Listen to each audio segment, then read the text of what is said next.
Hey there, Rob Lyons here with you, and it is time for a little different review than I normally do. Normally I talk about models or books or things like that. Today I'm going to talk about a toy, but not just any toy. This is the Explorations in Time Apollo 11 Lunar Landing toy, if you will. This was, I feel like, released about 25 years ago, maybe. Very hard to find. It's currently selling on eBay for more than $80, in some instances well over $100 when I've seen it. Just to give you an idea, here's the box. So that gives you a little bit of a tease of what is inside. And now we're gonna flip this around. And here we go. Now, I just got back from Florida. I was originally going down for the Artemis 2 launch. That didn't happen. The SpaceX launch didn't happen. Nothing launched, but did get a chance to attend the memorabilia show that was put on by the American Space Museum, and scored this for a remarkable $25. So we're going to take a look at this. I believe it has been out of the box before,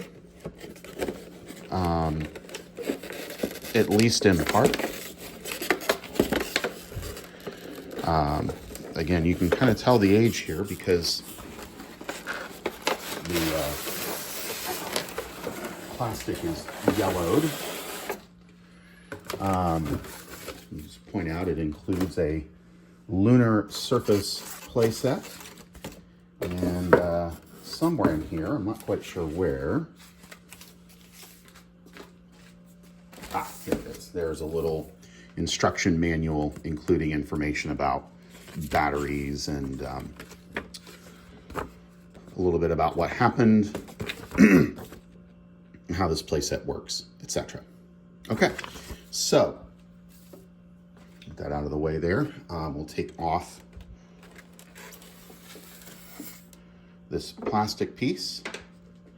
I have tried the battery powered stuff. It does not work. My assumption would be because this is probably been in storage for many, many years, would be my guess. And yes, I have already taken it out of the box before to check on it, but wanted to give you the full unboxing experience. By and large, for a play set, I have never seen anything quite like this before. One could quibble with certain bits of accuracy. We're actually going to undock here. We'll start with the command and service modules. We have a gimbaling engine. We have a retractable antenna. We have panels.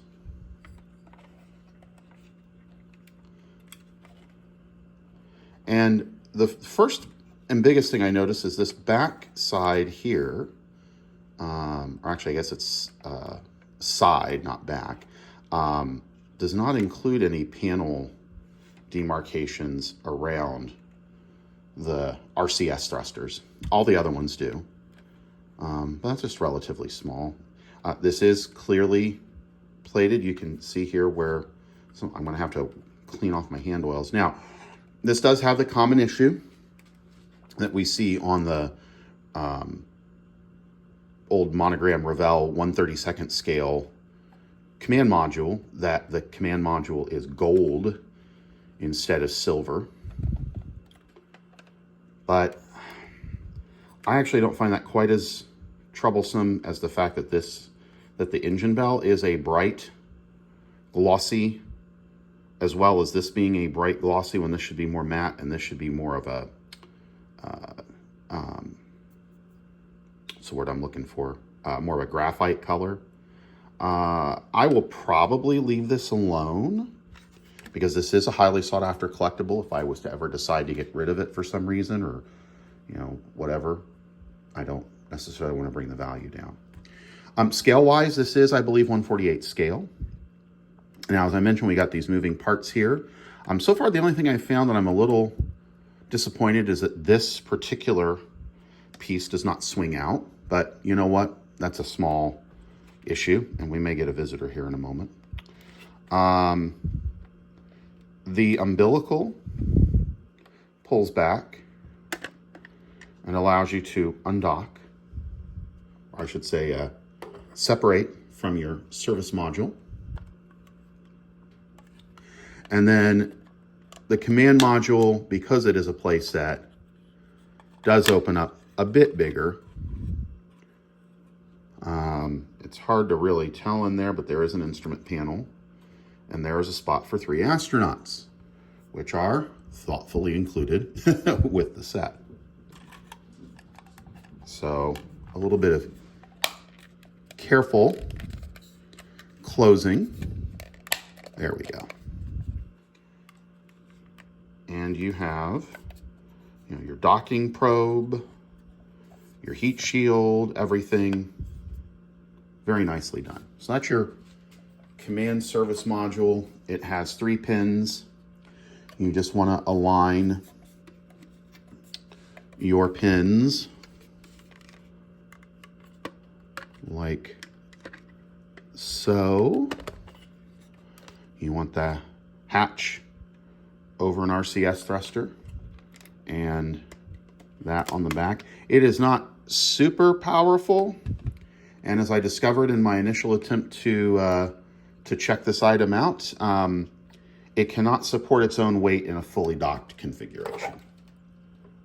All right, moving on, we have the Lunar module.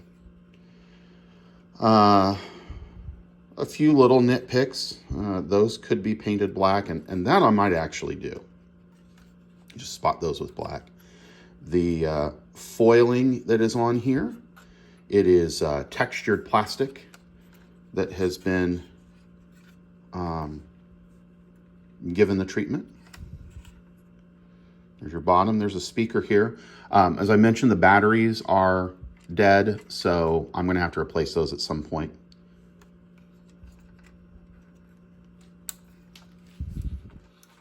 The legs do not fold. They are in the landed position. That's your only option. Here around the entry and porch, you've got that gold going on. The color of the LEM ascent stage is a little bit off, but again, for the otherwise for the quality, I can get behind this.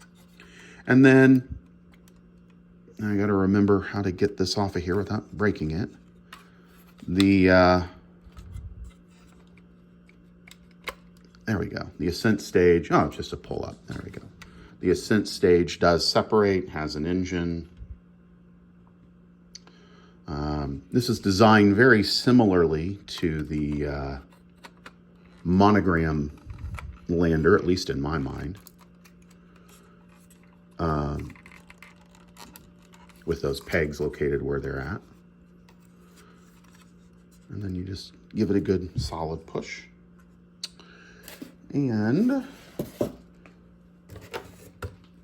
you then will have an opportunity, should you desire, to lay out this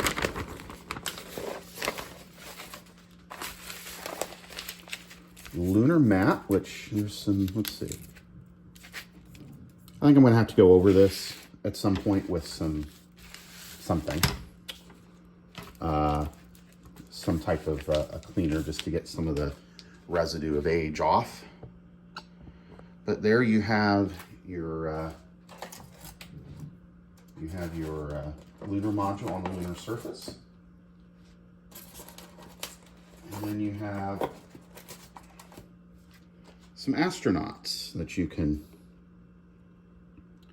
play around with. I am not necessarily going to be successful at getting them to stand up, so we'll just, yeah, there we go. There are 3 astronauts. Yeah, a little inaccuracy is that all 3 of them have backpacks. We know that that would not have been the case. There is a flag. And then we have some of the various experiment packages. So we have the, I believe that's the ALSEP, the Apollo Science, that's the reflector there. Let's try to make sure I get these in the camera. We have the solar wind experiment. I do not off the top of my head know what this is.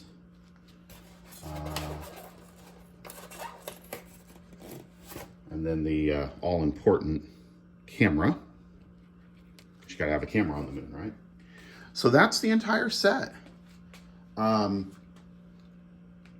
You know, it's up to you in terms of the value that you would see in something like this.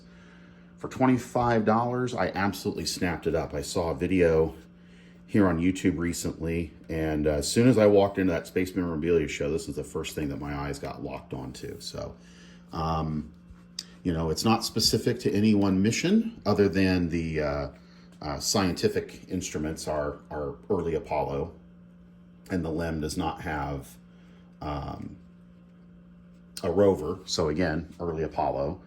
If you want to get really nerdy, nobody has a red stripe on their spacesuit, so it has to be Apollo 11 or 12, and of course the box art specifically cites Apollo 11. Things I might see if I can do, and I do not know, and I don't want to ruin the thing, but I would like to get this engine to not flop, and I'm not quite sure how to accomplish that without getting inside. There's not, it's just bare plastic here. There's not a screw that I could tighten or anything. And then the other thing I really want to do, I think, is I want to get some type of a cradle to display this.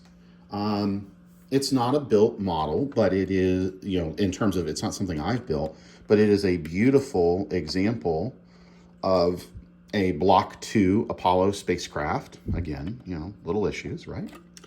And I think it's worth putting out on display. So it does dock, as I mentioned.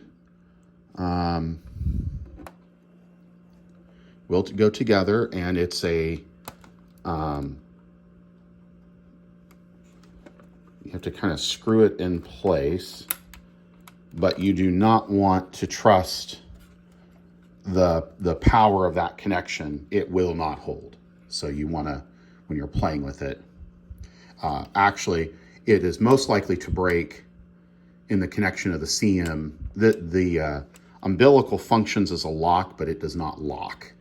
And that's how I kind of screwed the thing up the first time around, and so on. So, but if you're careful, you can have all kinds of wonderful lunar adventures, or you can just stare at the thing. It is quite a lovely piece. So if this is something you come across, particularly in a antique mall, secondhand store, collectible shop, whatever it may be, I definitely would recommend it as a worthwhile purchase. So thanks for tuning in, and I do have some more to show you from my trip to Florida. We'll do that in another video down the line.